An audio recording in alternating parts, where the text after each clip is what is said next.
Hi everyone, আমি তিথি আর আমার এই ছোট্ট চ্যানেলটিতে তোমাদের জানাই স্বাগত। তো দেখো, আজ বানাবো চাউমিন। এর জন্য আমি এখানে সবজি কেটে নিয়েছি। এখানে আমি আলু, পেঁয়াজ, গাজর আর লঙ্কা কেটে নিয়েছি। এরপরে দেখো, আমি কড়াইয়ের মধ্যে চাউমিনটাকে সেদ্ধ করতে বসিয়ে দিয়েছি। এটাকে আমি একদম সেদ্ধ করবো না, এটা 80% সেদ্ধ করে নেবো। তো দেখো, এরপর আমি এই যে এর মধ্যে জলটাকে ঝরতে দিয়ে দিয়েছি। চাউমিনটাকে অবশ্যই এটা ঠান্ডা জল দিয়ে ধুয়ে নিতে হবে, নইলে লেগে যাবে গায়ে গায়ে। তো দেখো, এরপরে কড়ার মধ্যে তেল গরম করতে বসিয়ে দিয়েছি। আর তেলটা গরম হলে আমি এর মধ্যে কুচনো পেঁয়াজটাকে দিয়ে দিলাম। পেঁয়াজটাকে একটু ভালো করে নেড়ে চেড়ে ভেজে নিয়েছি। নিয়ে এবার কেটে রাখা আলুগুলোকে এর মধ্যে দিয়ে দিচ্ছি। আর আমি এর মধ্যে দিয়ে দিচ্ছি কেটে রাখা গাজরগুলোকে। আর কুচনো লঙ্কাটাকেও আমি এর সাথে দিয়ে দিলাম।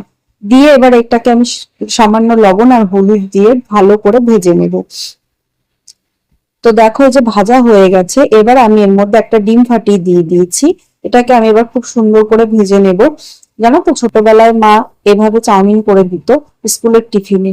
এরপরে দেখো, ভাজা হয়ে এলে আমি সেদ্ধ করে রাখা চাউমিনটাকে এর মধ্যে দিয়ে দিলাম। দিয়ে ভালো করে মিশিয়ে নিতে হবে সবজিগুলোর সাথে। তো যে দেখো, মিশিয়ে নিয়েছি। এবার কিছুক্ষণ আমি এটাকে কড়ার মধ্যে ভাজা ভাজা করে নেব। তাহলে আমার চাউমিনটা রেডি হয়ে যাবে। তো এই যে দেখো, চাউমিনটা রেডি হয়ে গেছে। আমি থালায় বেড়ে নিয়েছি আর একটু সস আর কুচনো শসা দিয়ে দিয়েছি। তো ভিডিওটা যদি ভালো লাগে, লাইক, কমেন্ট, শেয়ার আর সাবস্ক্রাইব করে দিও। বাই।